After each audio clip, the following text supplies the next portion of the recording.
And we're back with the show. This is Gerald Glassford from Pop Culture Cosmos and Game Source. We truly appreciate you being part of the broadcast here today. And oh yes, it's that time again, like a season premiere right in the middle of the actual TV season itself. It's our great friends from the TV Ratings Guide, and they're back. Well, actually, the lovely Jessica Boggs is back from TV Ratings Guide. That's the TVRatingsGuide.com. You got to check out their great site, which breaks down in detail the TV ratings and as far as what shows on both broadcast and cable are actually doing well, not doing so well, and also great reviews and insight that only the TVRatingsGuide.com can bring. And here is, well, shall I say, one of the best writers on the staff, although they've got great writers all around. I just wanted to, she's here now. So anyways, it's Jessica Boggs. How are you, my friend? I'm doing okay. Just great to have you. Just great to have you on the show, back again, talking some great TV show and TV ratings programming. I want to start off first by asking, it's another great TV watching experience out there. And I understand with all the TV streaming out there that maybe broadcasting cable television may still be going down a little bit, but there's still millions of viewers out there watching television on a regular basis. Everybody's got their shows that they love. Shows that are really performing well. I'm on the network broadcast, whichever one you choose. Which ones are performing well as of right now this TV season? Surprisingly, I see The Good Doctor is doing very well, followed by Grey's Anatomy.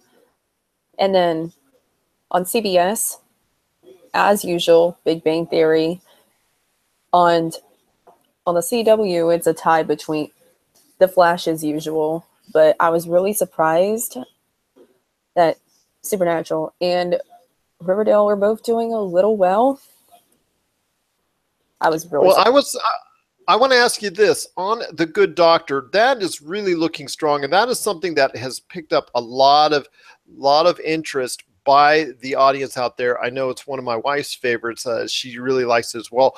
But Grey's Anatomy, what are your thoughts on how well it's doing? It just celebrated its 300th episode.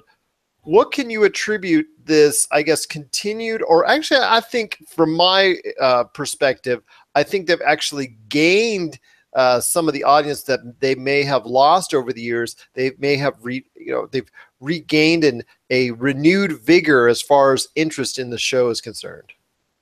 Well, with Ellen Pompeo being the center of the show, though, it's probably going to perk up some interest, but I do believe that it's the storylines constantly stay fresh in the viewers' minds. Well, that's absolutely correct. And I tell you what, this is just a show that just keeps on going on strong, no matter who leaves and departs, and no matter who comes in. Like you said, Ellen Pompeo, she is Pompeo. She is an outstanding actress, and definitely is someone that I guess, someone that the show itself clearly stands behind as its foundation and its pillar of strength to keep on going strong well beyond the 300 episode marker. I want to ask you real quick, what are your thoughts on some of the other programming in cable that you think is just doing well this year? I know, well, you've talked about CBS with all the great things going on with the Big Bang Theory as always, and obviously NBC winning some time slots as well, surprisingly. But what are some of the things going on in the cable industry, that the cable end of it, that you think are really standout shows right now this TV season? I have not seen that many, really, especially on Spike at the moment. But Shannar's not doing well because it got moved to a new network. And then I guess we better blame MTV for that. But Well, but MTV and Viacom. Let's just go Viacom. That the Spike MTV, the parent company of each. Well, I will ask you this: with everything that's going on with the cable TV season out there, there are some shows like American Horror Cult. As far as that's something that I don't know how well is it performing from previous seasons. Is it losing some muster, or is it gaining some interest? Because I've heard talk about it this year being a little bit better than seasons past. Well, yeah, a lot of it. I think a lot of it. Mostly, it's because I don't know how to say this, but this storyline is a little bit fresh, and we got out of an election, though, so it's pretty interesting to see. Okay.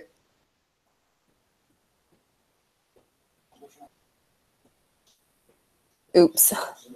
Okay. Sounds better now. And just wanted to go ahead into detail now in regards to talking about some of those shows. Well, you talked about American Horror Story Cult being something that's doing well because they've got a fresh storyline. What are some of the shows that are out there that maybe are not doing so well, maybe are on the border? Because one thing, if you head on over to the TVRatingsGuide.com, one thing they do a great job of is analyzing and the shows that you're watching out there. If you want to check a certain show that you're interested in from any network that's out there, you could just go to the TVRatingsGuide.com, check out to see if they're on the border, on the fence, doing well, or maybe not doing so well on as far as ratings are concerned. Are they a likely renewal, or are they going to be kicked to the curb and canceled out of there? So I know there's some shows that are underperforming, that are not meeting expectations, either established ones or brand new shows that had high hopes on.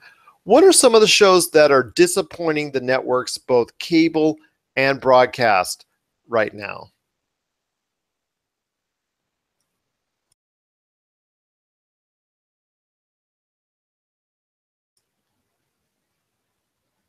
Jessica, did I lose you? Did I lose you? Jessica, are you there?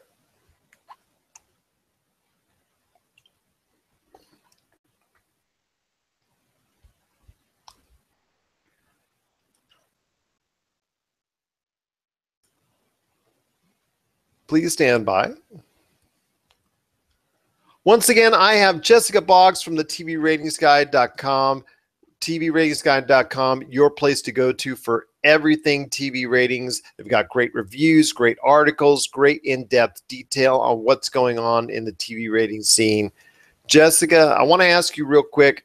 There are some shows out there that are obviously doing well, like we've discussed before, but there's also some shows out there that are either on the fence or not doing well at all, and they're close to being canceled, or in some cases already have been canceled. So what shows on broadcast and cable are not performing, or not, well, let's just put it right out there, are not up to the mustard this TV season?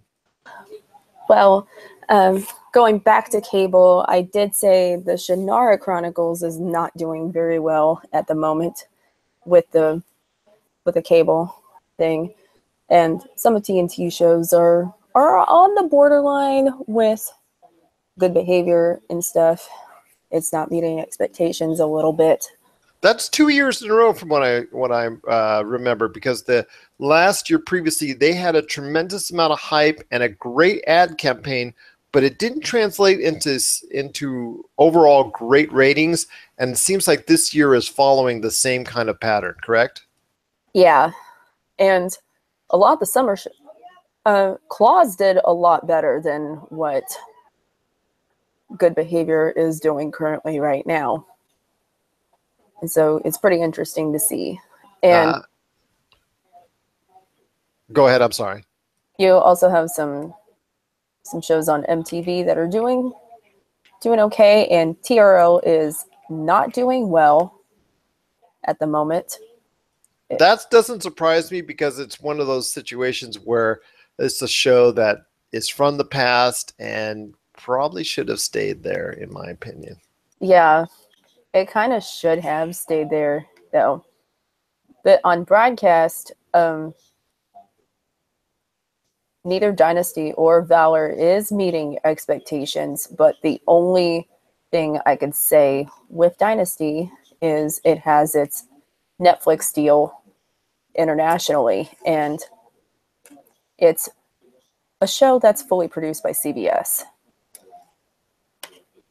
Well, you've stated before on the TVRatingsGuide.com that Dynasty, and I think this is alluded to on several articles that your crew has written, that Dynasty, I think, is going to get more than a fair shake as far as whether or not it's going to be canceled, because I think, like you said, CBS is fully producing it, and from the fact also as well that there's just like it's got the Netflix deal, but I think it's going to be given every single chance for success. So maybe there's a little bit longer leash than for some other shows that are out there. I know we were referencing in previous in our previous interview.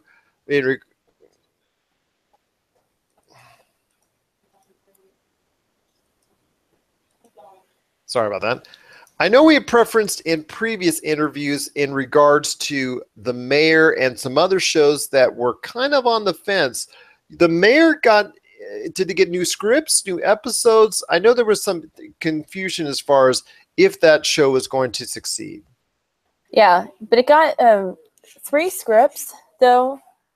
No word on whether it would translate into episodes. Kevin probably got a back order for 3 more episodes. Okay, and, but both those shows are on the fence at this point in time.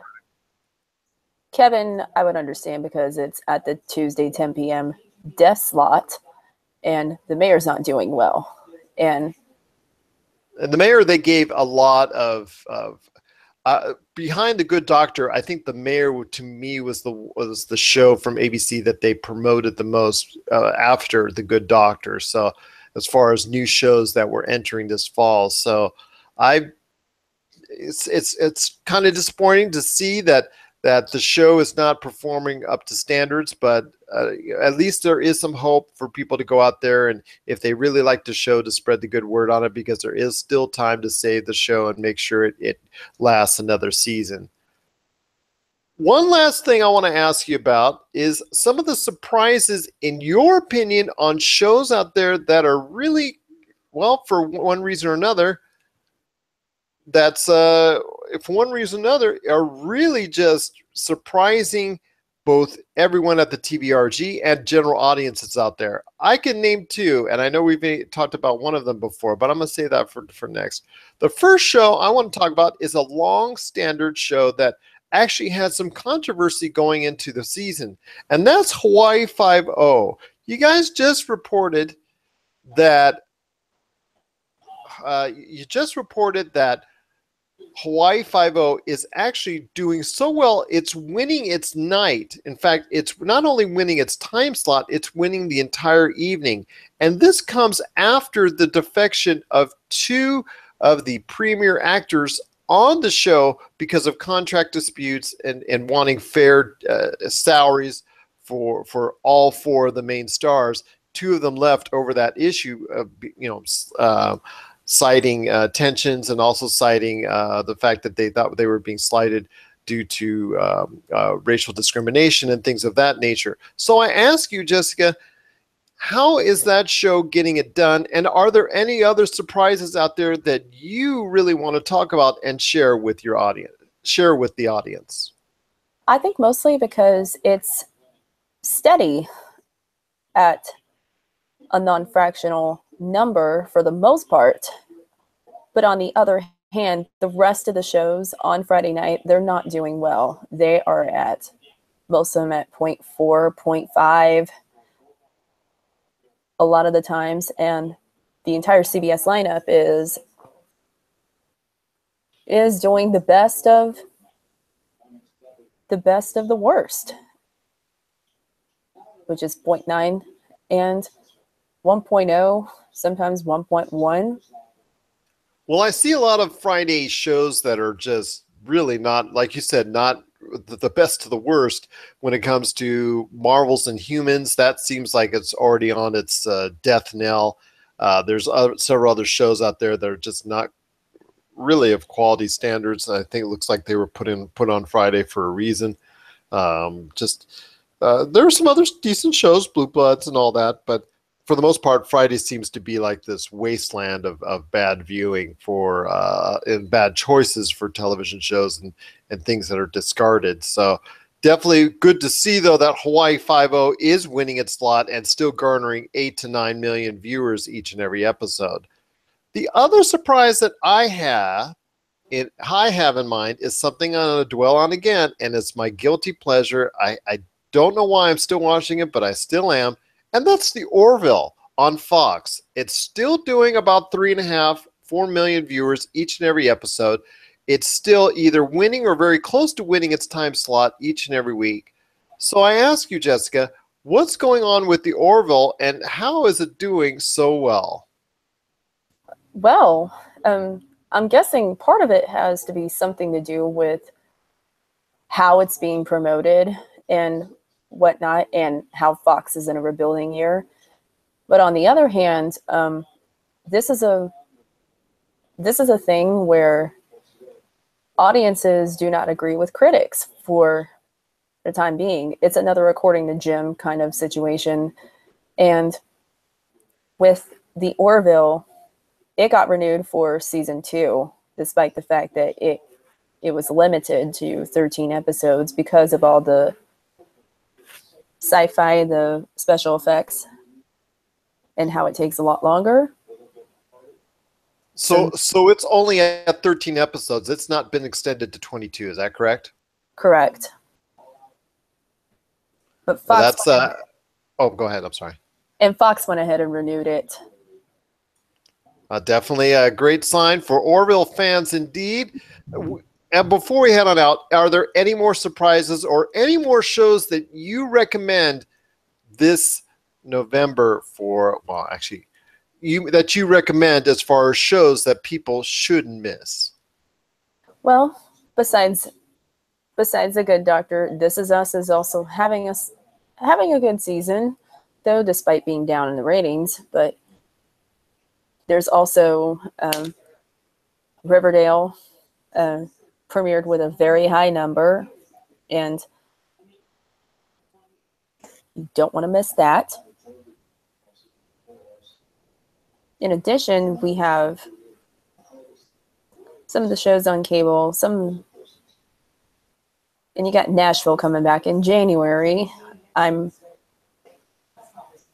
pretty interested to see how the quality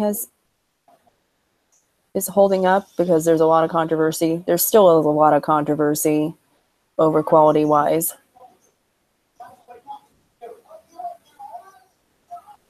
I apologize. Things got a little crazy.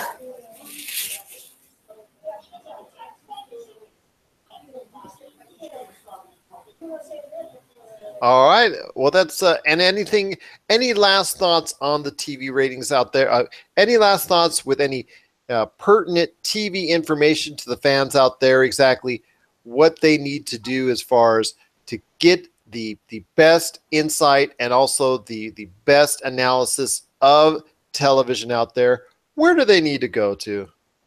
Go to the TVRatingsGuide.com. Check out our ratings databases. Check out our renew, cancel columns.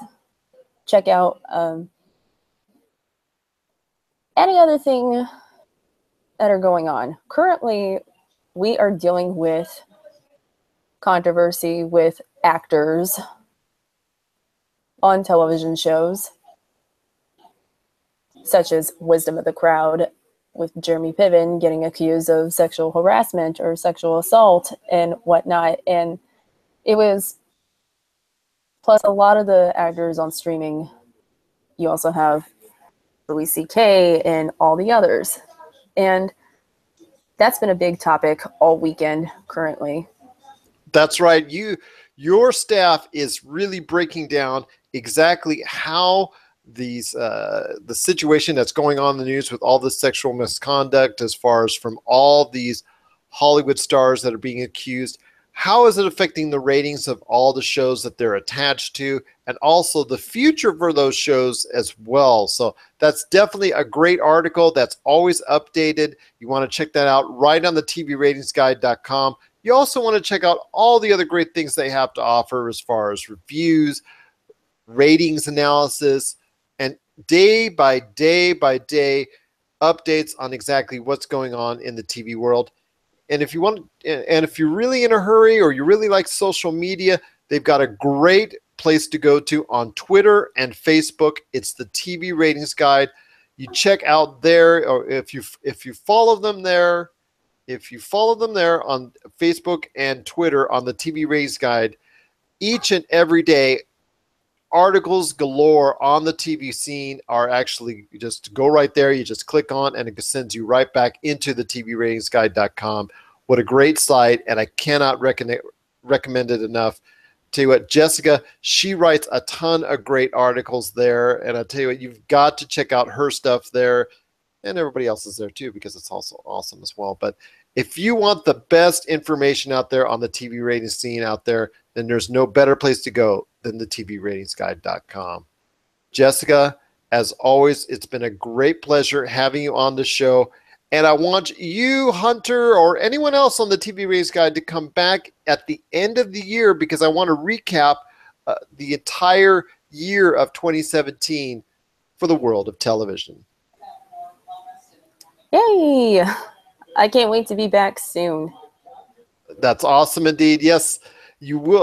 Like I said, we're going to get something because we got to do that year in review for TV. You're going to do that indeed on the Pop Culture Cosmos and the PCC can't say the name of my own show, and the PCC Multiverse. We truly, again, appreciate you being right here with us on the Pop Culture Cosmos.